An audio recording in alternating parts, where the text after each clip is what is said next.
Richard, let's go first to Ukraine because that's all that's happening in the news. Give us your take on the Ukraine and the various relationships. I think the first thing I'd say is not to take too much notice of what most of the mainstream media has got to say about Ukraine, because most of them, and I'm thinking really more here about what I used to watch in the UK, particularly the BBC. Most of them are really just regurgitating the Ukrainian General Staff's perspective on what's happening. They're not taking account of other perspectives, such as what the Russians are saying they're doing, and very often that does lead to a distorted picture. But I think in reality, the Russians are doing their best now, as we speak, to take the whole of the Donbass region in eastern Ukraine. And they're being quite successful at that. I think they're hammering the hell, unfortunately, out of the Ukrainians with artillery and then going in to mop them up. It's a slow, long process. But I think eventually, unfortunately, they will probably prevail in eastern Ukraine. They will also, I've no doubt, consolidate their gains that they've made, very effective gains in southern Ukraine, taking most of the southern coastline of Ukraine.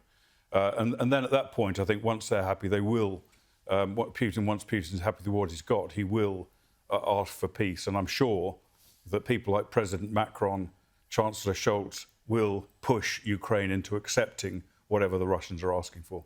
James. But there do seem to be an awful lot of people who want to be using this conflict in Ukraine as, it looks to me, to create a real conflict directly between the US and Moscow. And you see this being pushed in a lot of the media that's, constantly pushing all of these different stories about the Admiral Makarov ship this week and, the Ghost of Kiev last week.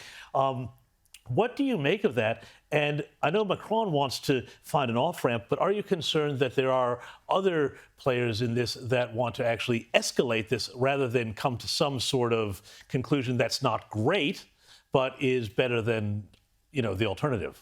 I don't think the Americans, if you're talking about the Americans, have a desire to escalate this conflict. I think what they have a desire to do is to support Ukraine, to prevent Putin from dominating the whole of Ukraine or even any part of Ukraine.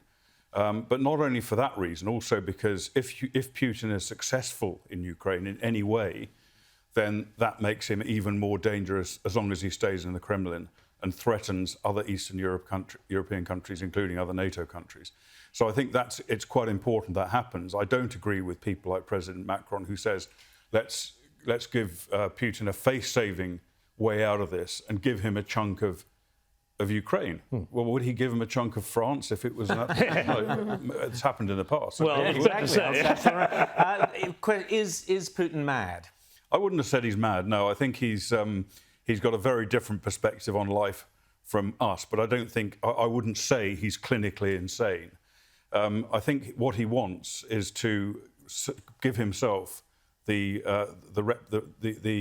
legacy of restoring Russian glory, the Tsarist glory, really, rather than the USSR. And that means taking large areas and dominating large areas of Eastern Europe, and in particular also shoving back at NATO and doing his best to neutralise NATO. And I think he's going to be quite successful at achieving that. Rita? If he takes part of Ukraine, will that be enough, or is he going to go further, go after Finland? There's all sorts of talk about what his ambitions are in that region. I don't think that'll be enough for him. I think probably eastern Ukraine and the whole of the coast of Ukraine is probably what he wants out of Ukraine initially. But he may want more, and certainly I think he will want more elsewhere. And he's said the Baltic states are illegitimate as Ukraine is legitimate, and I think he'll probably push for some kind of aggression there if he has the chance. And this obviously threatens NATO and really threatens the prospect of nuclear war.